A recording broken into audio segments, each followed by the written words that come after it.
도전해보라고 그러면 많은 사람이 늦었다고 그래요. 나 45살에 시작했거든요. 그 다음에 돈 없다고 그래요. 5천만 원 가지고 시작했어요. 그 다음에 그쪽 분야의 전문가가 아니라고 그래요. 나는 생명공학과, 약학과, 의학을 다 독학한 사람. 그런 거는 전부 핑계일 뿐이에요. 그게 절실하면 하게 돼 있어요. 그래서 도전하시는 게 중요해요. 도전하면 언제까지 하는 거냐? 성공할 때까지 가는 거예요. 그래서 실패란 단어는 없는 겁니다. 아직 성공하지 않은 거지. 실패라는 말은 관뚜껑 닫기 바로 직전에 쓰는 거예요. 불가능이 어디 있어요. 어려운 거지. 어려운 거는 자고 일어나면 다시 하면 되는 거예요. 내가 해본 경험으로는 절박하면, 절실하면 이겨내게 돼 있어요. 그래서 시작하면 꼭 성공해요. 다만 일찍 하느냐 늦게 하느냐 차이는 쓰지 몰라도. 이 세상은 마인드의 차이야. 여러분 군대 가면 금방 알아요. 군대 가면 두 가지 부류가 있어. 모든 병사는 병사의 마인드가 있고 보급관의 마인드. 그러니까 병사인데도 이 일을 주체적으로 해결하려는 마인드를 가지고 있는 애들이 있어. 그런 애들이 있어. 그건 태도일 뿐이야. 애들은 졸라 짜증나. 괜히 끌려. 아이씨, 돈 많은 집 자식들 끌려오지도 않는데 나는 진짜 부모 백도 안 하고 흑수저로 태어나가. 빨리 시간 가야 되는데 뭘 봐, 이 개씨. 이런다고 애들 갈구면서. 그게 병사 마인드야. 그러면 계속 괴로워져. 그러니까 되게 비슷해. 여러분들이 수학을 못하는 이유는 대부분 군대 가면 그런 식으로 행동하거든요. 싫은데 이러거든. 그런 마인드로 여러분 수학을 공부한다고. 형님만 뭐래 막 이렇게 한다고. 근데 그거를 평균 맨날이 완벽하게 알고 싶다라는 그런 마인드가 주체적으로 일을 해결하려는 마인드의 차이야. 똑똑한 게 아니야. 그게 마인드 차이인 거예요. 마인드. 진짜 마인드거든. 인생 전체는 마인드야. 그냥 마인드. 자기만 독특한 사연이 있다고 생각하지 마라. 이 세상 모든 사람들은 너무나 나약한 존재고 자기만 환경이 최악이라고 생각하지 마라. 자기 부모님만 이혼을 했고 부모님 일찍 돌아가셨고 집안장 사이가 안 좋아서 나 혼자 가출을 했고 혼자 살고 집이 엄청나게 가난해서 나는 학비가 없고 그래서 내가 벌어야 되고 다 그 정도의 사연은 누구나 가지고 있어요. 여러분, 저도 그런 사연 가지고 있고요. 왜 나만 이 세상에는 나만 버림받은 것처럼 나만 금수저가 아닌 것처럼 그렇게 생각하지 말라고. 열심히 할 생각을 하지 말고 그냥 열심히 안 해도 되니까 오늘 내가 해야 될 일은 누구나 알고 있거든요. 계획은 누구나 세우니까 그것만 완성하고 자는 습관을 딱 그 얘기만 하고 싶어. 뭐 시험을 잘 봐야 된다, 마지막 기회다, 여기에 너의 인생이 달렸다, 이거 다 거짓말이니까 그렇게 하지 말고 그냥 오늘 내가 해야 될 일, 영어 단어 몇 개랑 수학 어디까지 복습해야 되고 어디까지 문제 풀어봐야 된다는 거를 알면서도 보통 자고 내일 하려고 그러잖아요. 그러니까 그러지만 말자. 열심히 하라는 얘기도 안 할 테니까. 뭐 카톡 하지 말라, 인스타 하지 말라, 아무 얘기 안 할 테니까 그것만 하고 자는 거를 한번 지켜보자. 그 얘기만 하고 싶어. 그러면 아마 우리나라에서 열심히 공부한 학생의 1% 안에 들 거야. 제가 프로게임을 하면서 가장 크게 배운 것 중에 하나가 저는 실패에 관한 것인 것 같아요. 저는 그냥 항상 이겨야만 했고 이제 남들과 비교해서 항상 1등이 되어야 되는 프로의 세계잖아요. 그래서 당연히 이기는 게 좋은 거고 지는 거는 나쁜 거다, 실패는 나쁜 거다라고만 생각을 했었는데 저는 프로게이머를 하면서 특히 최근에 저는 2-3년 전부터 많이 배운 것 같아요. 실패라는 게 그냥 실패라는 어감 자체가 되게 부정적이잖아요. 근데 막상 생각해보면 저는 실패로부터 이렇게 성장할 수 있었고 이렇게 더 잘하게 된 것 같아요. 오히려 저는 지금이 전성기라고 느끼고 23년, 24년도 제가 올해 3주 전에 우승을 하고 왔는데 그 발판이 저는 실패가 실패라고 생각했으면 못했을 것 같아요. 그래서 지금은 그런 실패 하나하나가 모여서 저를 좀 만들었다고 생각하고 오히려 실패가 작은 성공이라고 생각해요. 실패는 성공의 어머니라는 말이 있잖아요. 저는 근데 그것보다도 실패는 오히려 성공의 일부라고 생각해요.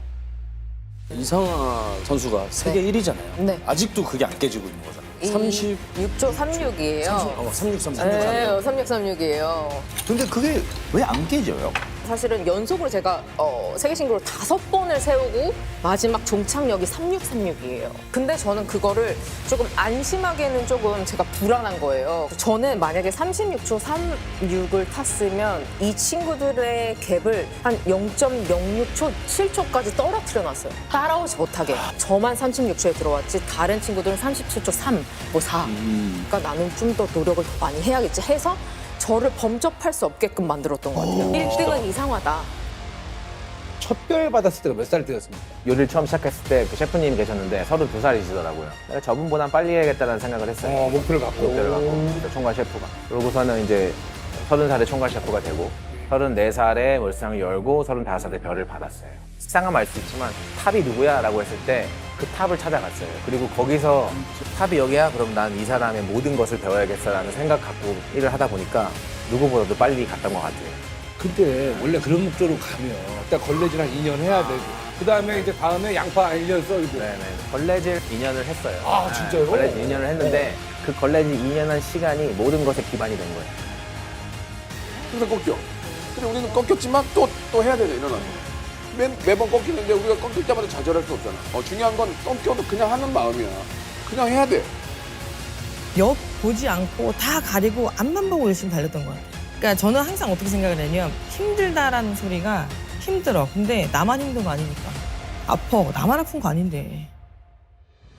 죽겠다, 진짜 죽겠다. 이 말을 두 말을 제일 많이 하는 것 같아요. 정말 하기 싫은 걸 몇십 년 동안 계속 해야 되거든요. 그게 정답이거든요. 이거요. 내가 하기 싫은 걸 꾸준히 해야 돼. 이것도 이렇게 한다고 된다는 보장이 없어. 맞아요. 근데 해야 돼. 자신감 떨어졌을 때 주변에서 괜찮아, 넌 잘해, 잘할 수 있어. 이 말이 솔직히 하나도 안 들어. 그거 가지고 안 나와, 자신감. 그 결국 스스로 자신 있다고 생각을 해야 나올 수 있는 거라서. 자신감이 제일 떨어졌으면 네덜란드 가서였으니까. 공이 나한테 오는 것도 싫었으니까. 공을 어떻게 하면 내가 안 받을 수 있을까라고 생각할 정도였어. 아주 쉬운 것부터 그냥 칭찬을 했어, 내 스스로. 패스 잘 줬잖아, 안 뺏겼잖아, 정확하게 줬잖아. 하나하나 이제 스스로 잘했다 하고 칭찬을 하면서 쌓이니까 부정적인 생각들이 이제 머릿속에 점점 없어지는 거지. 이제 경기에 집중하게 되고 내 플레이에 집중하게 되니까 뭘 내가 할 수 있는 것들을 이제 할 수 있게 돼가지고 나는 그걸 극복했대요. 나도 음정도 나가고 춤도 틀리고 화음도 못 맞추고 막 이랬는데 그냥 그거 하나는 진짜 확실했어요. 난 이걸 할 거야. 블랙핑크가 사실 뭐 우리가 노래를 다 4명이 완벽하게 해서 뭐 춤을 잘 춰서 이게 아니었던 것 같아. 나는 정확하게 기억나는 거 우리 냈다. 이거 아니면 죽을 거야. 진짜 이 정도로 열심히 했어요. 진짜. 뭐 다른 거 보이지도 않았어. 힘들고 답답할 때 진짜 힘들고 답답은 하죠. 왜냐면 처음부터 잘한 건 아니니까. 저는 진짜 어떻게 훈련했냐면 공을 한 뭐 50개? 뭐 50개, 60개를 옛날에 이렇게 냉장고 박스에 다 넣어서 갖고 다녔어요. 훈련장에 나가서 공을 이렇게 다 풀어놔요. 그때는 진짜 지금만큼의 더운 여름이었거든요. 이제 공을 거의 하루에 한 1000개씩은 찬 것 같아요. 매일. 네, 매일. 진짜 엄청 답답해요. 왜 어느 날은 잘 되고 어느 날은 잘 안 되니까. 근데 그 포지션에서 가끔씩 제가 원하는 대로 딱 슈팅이 탁 나와요. 그러면 그 맛에 한 것 같아요. 이거구나. 이 느낌을 잃어버리지 않으려고 될 때까지 일단 해요. 어찌 보면 진짜 감각 또 반복되는 훈련이 진짜 제일 중요한 것 같아요. 영화 배우로 데뷔를 하고 현장에서 제가 정말 존경에 맞지 않는 그 선배들을 만나면서 제가 놀란 지점들이 그거예요. 천재가 아니었구나. 이 사람들은 천재가 아니었고 노력을 한 거구나라는 걸 느껴요. 나는 재능이 없어. 그래서 안 될 거야 라는 생각은 뭐랄까 섣부른 생각인 것 같아요. 나는 너한테 항상 먹고 살 길을 필연 제시를 해줬어요. 너 근데 그때마다 뭐라 그랬어? 아니 근데 그거는 좀 좀 상황 되면 해볼게요 했죠. 그런 상황은 안 와. 그 좋아지는 상황이 안 온다고. 뭔 말인지 알아? 그러니까 마음을 먹었을 때 어떤 상황에서든 지금 해야 되겠다 라고 해야 돼. 그냥 하면 답이 나오고 길이 나오고 상황이 생기고 이렇게 하는 거야. 기본적으로 쓰는 단어나 너의 생각 머릿속에서 움직이는 글자들이 너를 만들어. 예를 들면 지금도 나에게 문제가 있나? 이미 단어 자체가 문제 이런 부정적인 얘기들 하잖아. 일부러 이악 물고 긍정적인 생각을 해야 돼. 나에게 문제가 있나라기보다 이왕이면 오늘 오디션을 떨어졌어. 그러면 내가 나를 분석할 때 뭐가 문제지? 라는 문제라는 어떤 프라블럼이라는 생각보다는 자, 저분들이 원하는 해석과 나의 해석이 어떻게 달랐을까? 이런 좀 생각의 차이가 있었구나. 아직 나의 때가 오지 않았구나. 긍정적이라는 생각이 어거지로 해야 돼. 아니 근데 있잖아요. 지금 프로그램 3개 하잖아요. 근데 유재석한테 권한 넘겨서 무한도전 아이디어는 빠져. 3바퀴는 지금 적응을 못하고 도태 중이야. 해피투게더 역시 마찬가지야. 그럼 본인은 방송인으로서 주도적으로 하는 게 하나도 없잖아요 지금. 그러다 완전 동료됐죠. 방송이라는 게 항상 그 5개, 6개를 할 수도 없는 거고요. 어느 때는 유재석이랑 함께 한 2%만 할 수도 있는 거고 또 기회가 되면 뭐 김구라 씨랑도 할 수 있는 거고 그렇기 때문에 저는 별로 그런 거에 대해서 뭐 연연하지는 않습니다. 예전에 개그맨으로 들어와가지고 칠판에다가 캐스팅을 하는데 내 이름이 없을 때 그런 것들을 한 20년을 겪어왔기 때문에 그 고통을 이겨내는 방법도 알고 이제 그 시간을 잘 활용하는 게 정말 중요하다고 생각을 해요. 왜 일이 없다고 해서 그냥 나 오늘 일이 없지 이게 아니라 더 공부하고 노력하고 다른 것도 해보고 하다 보면 그걸로 인해서 또 파급파급되는 게 많아요. 근데 굳이 시련이 제가 능력이 없을 때 오느냐는 거예요.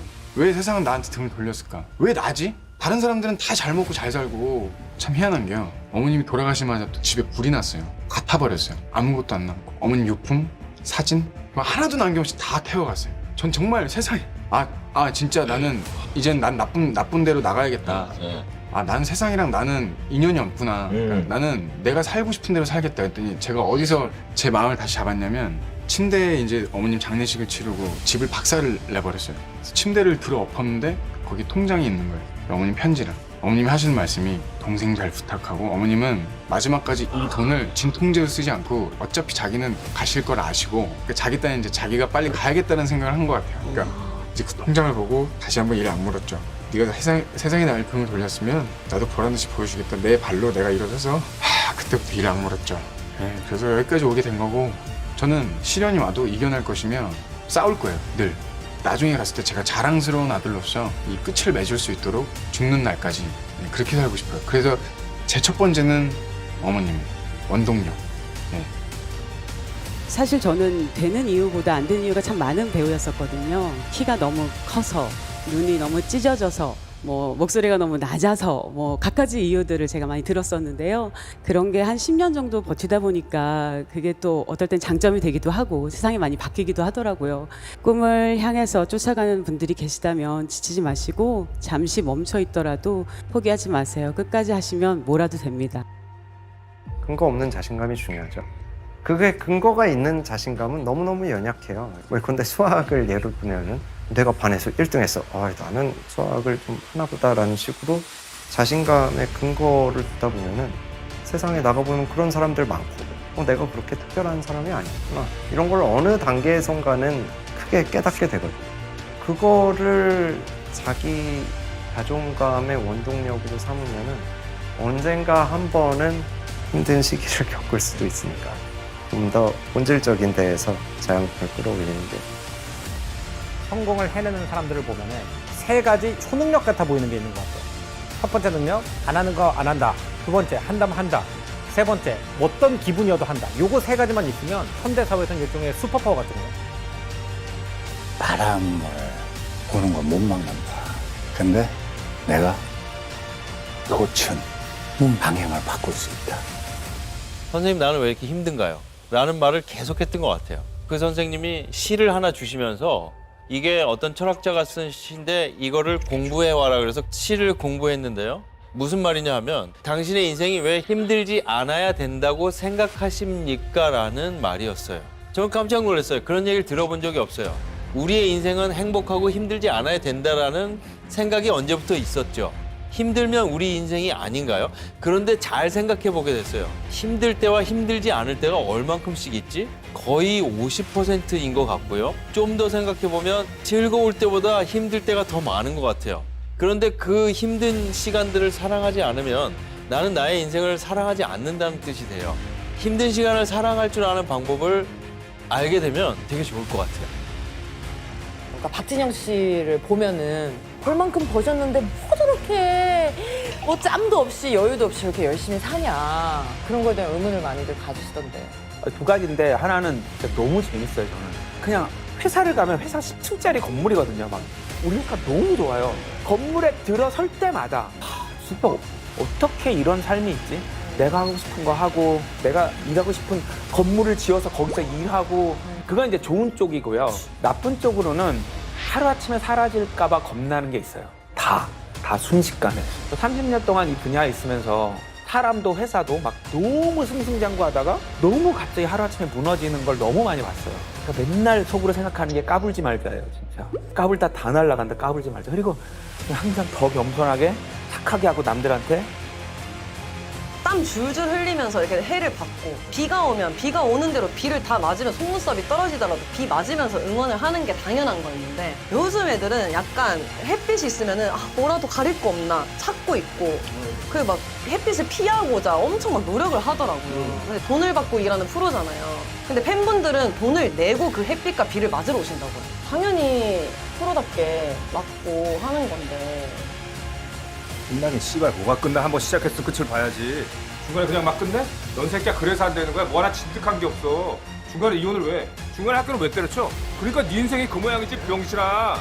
중간에 때려치지 말라고 씨발 아무리 힘들어도 개새끼야.